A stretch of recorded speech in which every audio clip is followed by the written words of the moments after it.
That's more like it. Sorry about that, guys. Sometimes I move so fast, I leave my clothes behind, ladies. Anyway, we're talking Homeland today, which some say, I guess most say, is the worst Magic set ever. And I'm not going to argue that. However, it is perfect for my content. The artwork is actually fantastic, and I have a lot to comment on. But first, before I begin, for the love of God, please stop ripping cards in half. It's driving me bonkers. This whole flip it or rip it game, it's insanity. And I get it, it's just cardboard. Some people, don't value cards because it's just cardboard. And on the occasion you rip something expensive, you do that very rare when you, and according to how much you rip the, commons or whatever that aren't worth very much. But it's just stupid. Stop ripping cards in half. You might as well just rip, dollar bills in half. It's just paper. God, what the f***? Magic the Gathering. First, though, we're going to talk about the general artwork. We always open up. We talk about some general notes, some favorite artwork on the set. For Homelands, it's kind of a tough call. There's so many cool cards. Irini, I don't know if that's how you say her name. Irini Sengir. She's awesome. She has like this green magic, lightning surrounding her, and like the background in the card kind of looks like it's like the inside of an alien, like the Alien Covenant ship. And it's just a badass looking card. But very close second, I really like Funeral March. There's a lot of details on this card, and again, these older sets, they just nothing really compares to it anymore. I don't know if it's like watercolor or if it's what kind of paint or whatever medium they're using to use this this older artwork. It's just so different from now, and I really appreciate it. So just some general notes on the set. Observations. So Homelands, I think it's a really good name for the set. It really feels like home. It feels like home. When you take a look at some of these cards, like the Alban's Tower, the Anhava Inn, the Clockwork Gnomes, Evaporate. All these cards, they kind of feel authentic to a small village or townships out in like the country folk people. It really captures. It's a very rural and vast landscape. Like you're out in the medieval times, out in Ireland or Scotland, way out in the fields. You got churches and castles and inns and cemeteries. You got cobbled streets, countrysides. And it really feels like home. They do a fantastic job of making you feel like that home that we all miss. Maybe not you, but me, because I'm an old man, and I'm longing for home. Some general notes about a few cards here. If you take a look at Ambush Party, I'm like standing in the middle of my frame. I need to be over because I want to put the magic cards here, and I want to put it all over my face, but that's what she said. Ambush Party. So there's, it's cool because there's actually two different artworks. There's two different cards of Ambush Party. Some of these older cards, or some of these older sets have the same card. They'll have two of the same card, but they'll have two different artworks. I talked about this in another video. You guys probably already know that anyway. So Ambush Party, there's two different artworks on these cards. It's cool because they actually feature the same characters in the card, which they don't always do. Usually, like if they have, say, like Fallen Empires, that set actually has four of the same card with four different artworks, but they don't always have the same characters within the artwork. Sometimes they will have the same, if it's a creature, say, they'll have the same creature type, but it won't actually be the same creature. But in Ambush Party, they have a couple of the same. The ambushers in one of the artwork are doing the ambusher, and then the other card, they're actually the ones being ambushed. I think that's a cool little touch. I'm not sure if that stuff really happens anymore. And then we have Minotaurs. My last video I talked about the Almond Cat set, and I talked a little bit about Minotaurs, how I haven't really seen too much of the Minotaurs. And check that video out because I kind of go into like, there's a lot of discrepancies with the Minotaurs in that set. Minotaurs in Homelands, there's two types of Minotaurs. We have the Anaba Minotaurs and the Labyrinth Minotaurs. Now the Anaba Minotaurs, they are 2 3s, 2 2s, 1 3s, and then the Labyrinth Minotaurs are 1 4s. So it's like these two dueling Minotaurs. They can't take each other out. It's like, it's just they kind of, you know, meet on the battlefield and they just smash each other. Nobody ever dies. It's just a Minotaur, you know, mosh pit. A crazy weird card. It's called Forget. It's kind of disgusting. I mean, this dude, the only thing that this guy forgot is to cut his nails. Look at the talons on this guy. He can slice over your belly with a little... takes your guts out. Grandma Sangir. This lady, I wish my grandma looked like this lady. She's styling hair. So if you like your style of her hair, I think it's like the new thing for 2018. That's going to be the trend. But check out her hair. It's kick-ass. And when I am old, and you know, hopefully someday I'll have a wife, and when we're 80 years old, I'm totally styling her hair like Grandma Singh. And finally, we have Hoven. I think that's how you say his name, Hoven. Joven, Hoven. This dude, straight up, shout out to the S&M clubs. If you want a good time, just call Hoven. He's over at Snarg's House of Sin. He will make you pull down your pants, bend over, and run through a cornfield backwards. Trust me, I know, I called Hoven for a good time. We're going to get into some WTFs MTG. This is one of my favorite sections of covering these sets. So there is a lot of inconsistencies in Homelands. I'm only going to talk about a few. So we got the Abbey Matron. She's a 1/3. She's a old crabby angry woman. Okay.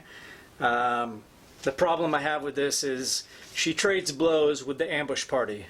The recently aforementioned ambush party is 3-1. They trade blows, and it just doesn't make sense. If I'm ambushing someone, especially just like an angry women, guys. I don't know if you've been around angry women, like especially moms. Moms can get pretty pissed off, and you don't want to mess with them. Or if you have a girlfriend, a woman scorned. I mean, maybe I got to take this back. Maybe I got to think about this a little more. Nope. Ambush party can ambush anybody and wouldn't be taken out by an angry lady. I'm sorry. WTF MTG. Then we have an Autumn Willow. An Autumn Willow, a 4/4. Oh, she's like a pretty Southern belle. She's got one of like the most gentle names in all of Magic. She's the Autumn Willow. On a nice fall day, the wind's just blowing through her hair. She has a cup of lemonade. She's the Autumn Willow. Everybody asks for her advice in town. They have the love advice they need. They go to Autumn. If they want any fruits and vegetables from the farmer's garden, they go to the Autumn Willow. And now she's a 4/4. She can take out the ambush party, like it's a bunch of ants. And then we have the Daughter of Autumn, who's a 2/4. She's not quite as sassy, apparently. She's only a power of 2. But she can take it just as good as Autumn Willow, just as good as her mom can. And sexual. I didn't mean it to be that way. Autumn, her Daughter of Autumn, is a 2/4. She's got assy. This is my proof. She has an apple in her hand. She's all smiles. She's happy to give you an apple because she comes from a place of peace and offering. And somehow these guys can take 4. When the bubbling Beebles can take out so many other creatures, but they can't take out Autumn Willow and the Daughter of Autumn. But we're going to get to that in a minute. Bubbling Beebles. And then another WTF MTG is the Dwarven Sea Clan. It's a 1/1. It's 2 ships, mind you. Then we have a dwarven pony, which is a 1/1. We have a dwarven trader, which is a 1/1. Hoven's ferrets, they're a 1/1. So I have a problem with this. Unless these dwarves are like not dwarves that we really know and love, like they're not like Gimli from Lord of the Rings. There have to be like, you know, pinky-sized dwarves to have 2 ships full of a dwarven sea clan. The problem is that this sea clan of 2 ships of dwarves is taken out by a dwarven pony, a dwarven trader, and even Hoven's ferrets can take out 2 ships of dwarves. What the f***? Magic the Gathering. And then, oh, a willow fairy. A willow fairy who you can see is on a deer nose. It gives you perspective of how small, I should say, how small this actual fairy, unless this is like the biggest deer in all of mankind. This little fairy is sitting on a deer's nose, so you can see how small it is, and it's a 1/2. It is a 1/2. It can take out a dwarven sea clan. It can take out a dwarven pony, a dwarven trader, take out Hoven's ferrets, but 2 ships of dwarves can't take out a tiny little fairy that sits on a deer's nose. What the Magic the Gathering. Sorry, I get a little riled up sometimes. Now we do have the Hasdur the Abbot. It's a 2/5. He's a really old man. I'm not sure I really buy this. As with a lot of Magic, though, it's like the whole concept is every kind of creature is somewhat magical. So to really gauge their powers on my human understanding, you know, maybe it's not fair. Maybe I'm being unreasonable. This guy's a human. If this guy was like a spirit or some sort of beast, maybe I couldn't really comment. But the fact that these are humans that I'm talking about most of the time, it just doesn't fly with me. So this Hasdur the Abbot, he's a 2/5. He's an old man. I don't know any old man. I don't know any old men that I can't like push over without any effort. I can just like yawn. Oh, my arm hits an old man and he stumbles over. Like I don't know too many old men. Old men should be like 1/1 or 0/1 unless they're like a wizard or something. The only thing this guy has going for him is, you know, he kind of looks like a pope or something, and you know, if he's a pope, then he has like the power of God in him. So it makes sense if he's like a 2/5. But anything less than the pope makes me say WTF, Magic the Gathering. And finally we have a root spider. Now you get, my problem with this is that you can see how big this spider actually is. A lot of spiders are kind of on their own in the card, so they could be just, you know, a little spider, or they could be a spider the size of a mountain. Like most of the time we don't know, but this one has a frame of reference. It has human skulls there. You can see these little human skulls, so you know this thing's huge. Plus it has a guy like running for his life from the spider, and he's a 2/2, so it's a huge spider, and it's a 2/2.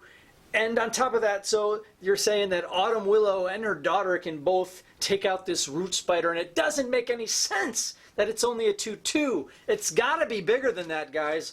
Or, I mean, Autumn Willow or Daughters of Autumn, I think that's just the biggest WTF in this set. They're just vastly overpowered. But a root spider's got to also start more than 2/2 when it's that size. So it makes me say, WTF, MTG, what is going on with the root spider?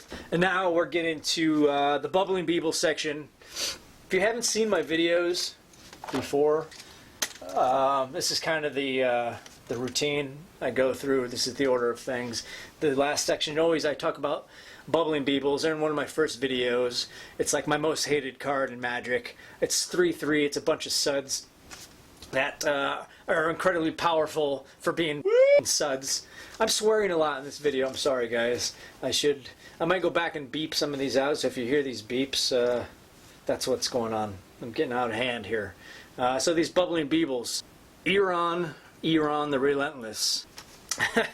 So this guy, he's battle worn, he's got scars of experience on his face. He's been split open by swords or a giant mace to the face. He's been punched with metal gauntlets. He's been used, he's been abused in many battles over his lifetime, but somehow a bunch of suds can take him out. They don't leave no scars behind because they just straight up kill him. A dead man has no scars when fighting the bubbling beebles. And then we have reef pirates. There's 2 ships of pirates. They pillage villages. They do all these terrible things to take out everybody's treasures. They steal from everybody. They just plunder whole towns and other ships. But somehow a bunch of bubbling suds can take out the reef pirates. Bubbling beebles. And again, I just mentioned root spiders, 2/2. I mean, that says more about the root spiders, I think, being underpowered in this set, but the thing is, bubbling beetles can take out a root spider. The bubbling beetles just, they're gonna be the death of me. I think that's probably why they get everybody. It's just like they irritate and annoy people to no end that they like end up having heart attacks because they hate the bubbling beetles so much. Now, to close out the video, I kind of like this ending. This new ending thing I'm doing where I quote a couple cards, where every so often Wizards of the Coast, they instill some words of wisdom for our lives via Magic the Gathering. And there's a couple quotes on a couple cards here. So we have the Ice and Bureaucrats. I would say that our bureaucrats are no better than vipers, but I shouldn't insult the vipers. Oh, snap! Burn! I think that's what kids are saying these days, like, oh! I'm probably not saying oh snap, because that was like from when I was a kid. What were some of the things, like back in the day, people used to say oh snap. Oh, my phone. People used to say like oh snap. People used to say like, oh, that's fly. I doubt that is around anymore, so I think it's like a burn. Oh, he burned him. Woo woo. I don't know what everybody's doing. Anyway, I thought that was pretty cool because anything political is like timeless. They're throwing shade at the Ice and Bureaucrats and politicians way back when in Homelands. The last one is the Carapace. The Carapace says, the tougher the crack, the sweeter the snack. And that is true, guys. The harder it is to get something, the harder the goal, the harder it is to achieve anything, the sweeter the success is when you finally achieve it. Straight from a Magic card. Thanks for watching, guys. Casual Wizard MTG. Stay casual, stay magical, keep your clothes on.